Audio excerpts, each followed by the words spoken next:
volta com essa Minas Esporte. E agora o Galo e os gols e os atacantes. Tem gente de jejum, tem nova contratação pedindo tempo, porque também estava longe dos gols. 9 jogos sem marcar. O jejum de gols incomoda o atacante Magno Alves.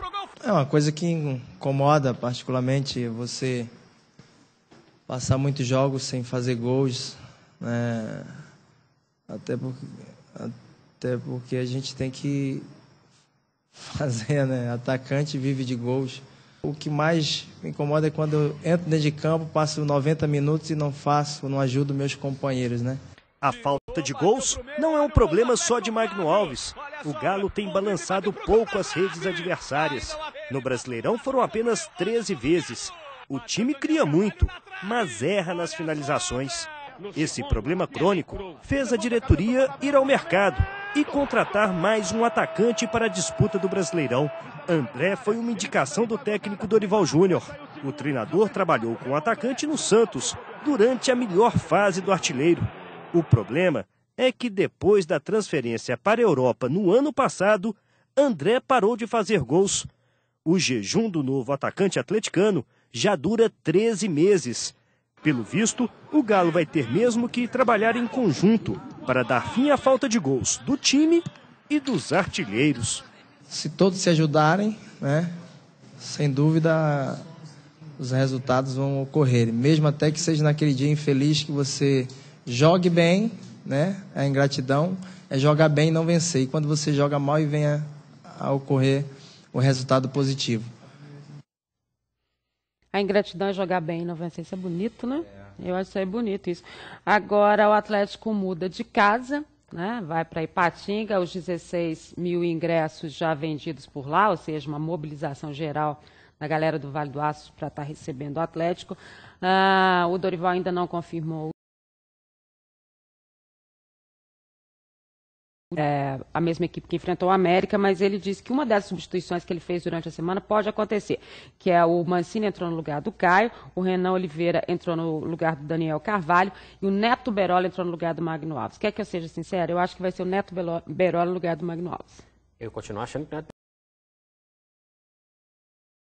especial, né? Um jogador que não rende tanto assim nos 90 minutos.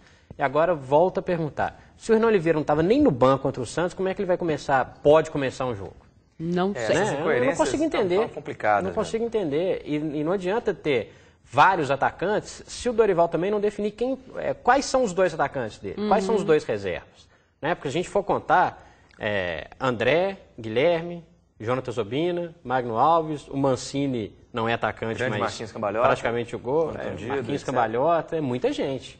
Né? Eu acho que na hora que começar estou repetindo isso porque eu acho que o caminho está por aí. Na hora que começar a fechar o time titular e as opções constantes no banco de reserva, pode ser que a coisa entre nos trilhos. Agora eu gosto muito, Romero, dessa formação com o Mancini e Daniel Carvalho também. Eu acho que dá uma dinâmica para o meio-campo do Atlético que às vezes a gente não consegue ver muito, né? Dá uma ofensividade, talvez em busca desses gols aí que o atleta está precisando. E qualidade também, né? Eu acho que os dois... Fica mais técnico. E se aliviam, né? Não fica tão centrado em um jogador essa função de armar o time. Só que é impressionante mesmo o que o Fred coloca, a gente já cornetou aqui demais o Dorival Júnior, para ele definir o time. Dorival define o time, primeiro você precisa disso, tem que formar uma equipe titular, que seja mudando por contusões, suspensões, mas você ter uma cara de time.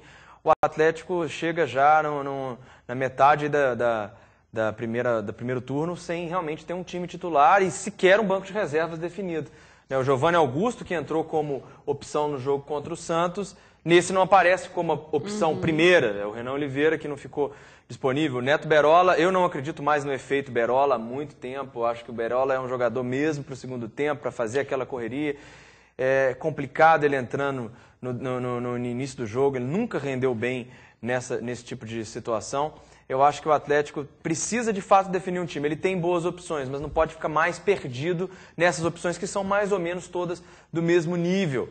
Não está surgindo nenhuma grande coisa que você surge e fala, não, esse aqui vai ser titular absoluto e não tem mais para ninguém. Então o Atlético precisa mesmo de definir um time titular. E sem contar que o Dudu Cearense não ficou no banco no jogo, foi titular no outro ele não apareceu de novo. Pois é. Né? Quer dizer, são coisas que a gente não consegue explicar nesse contexto, o que o Atlético está definindo. Toró também, né? Toró também. No banco impressionante. Agora, que está no Júnior, de repente volta, como o caso do Bernard, foi disputar um torneio também, no Bernard que foi improvisado. Depois é improvisado na lateral, dele, é difícil. Não confusão danada. Mas respondendo a pergunta que a gente tinha no vídeo, pode mudar mesmo para o Atlético essa questão de estar em Patinga, né, com uma paciência de um torcedor diferente? Eu acho que o torcedor vai ser um outro torcedor. Claro que alguns que estão acompanhando o time em Sete Lagoas vão estar lá também.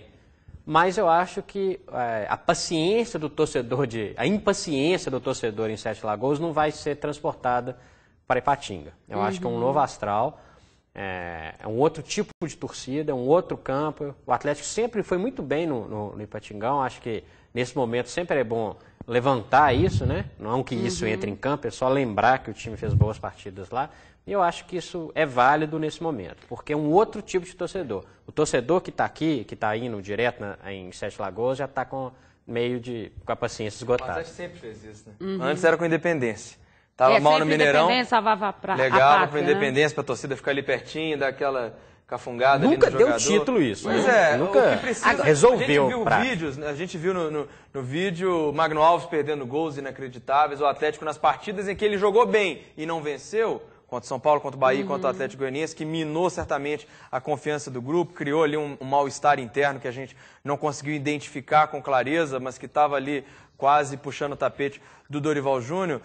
Ali não era a torcida que era o problema era você colocar a bola para dentro do gol, né? Era o Magno Alves acabar com o seu jejum, o André entrar bem, o Guilherme começar a deslanchar, não ter mais tantas contusões, ou até ter um time. Ou seja, isso não é muito a torcida. Porém, criar um fato novo é interessante. Você tira dessa responsabilidade do jogador, joga um pouquinho, vai ser em Patinga, outra torcida, outra galera. Tem o fator motivacional. Funciona. Agora, o Vasco vem aí de Diego Souza e de Juninho Pernambucano. Você falou que o Juninho ia ser poupado, mas ele participou do coletivo e vem sim, ou seja, é uma equipe muito forte, uma equipe que eu diria nesse momento assim, estabilizada em termos de campeonato brasileiro, né, ao contrário do Atlético, e que vai trazer sim um trabalhão para o Atlético. Posso perguntar uma coisa?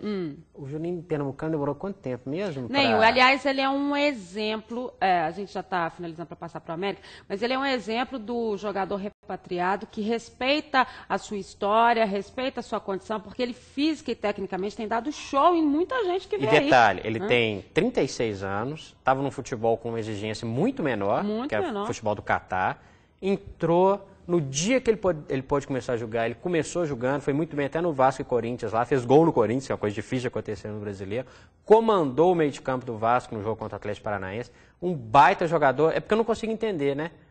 Porque tem a readaptação, né? 20 dias, 15... O discurso simplista. O André com 20 anos pedindo 15 dias para entrar em forma, 20 que seja, né? Olha o exemplo aí, ó. É o spa do Atlético, né? O grande spa do Atlético, a cidade do Galo, virou assim um centro de reabilitação extraordinário, né? Todo mundo vem se reabilitar aqui. Depois não joga não, mas se reabilita no Atlético.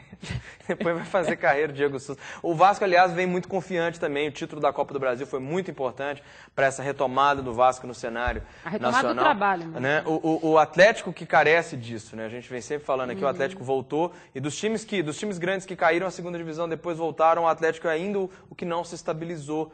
Né, depois da queda, o Corinthians foi campeão da Copa do Brasil, o Grêmio chegou em final de Libertadores, depois também passou por alguns revés, mas teve boas campanhas, chegou a Libertadores outras vezes, e o Atlético que ainda não encaixou direito um projeto de fato, para que ele se reerga de fato no cenário nacional com organização, para que agora a torcida do Atlético vá a campo, não para tentar ali salvar o time do rebaixamento, dar uma moral nova para o time porque a coisa está feia, mas para ela fazer o que ela sempre fez com o Galo nos seus bons tempos, que era levar o time para a cabeça do Campeonato Brasileiro. E isso ficou muito imposto, né, nessa situação de Mineirão, né, sem o Mineirão, sem a história do fazer a diferença, né, a gente é super bem tratado na Arena do Jacaré ou no Ipatingão, mas são estádios que não fazem essa diferença para o adversário, né? A impressão que o adversário tem naquele momento é que ele está entrando num campo neutro, né?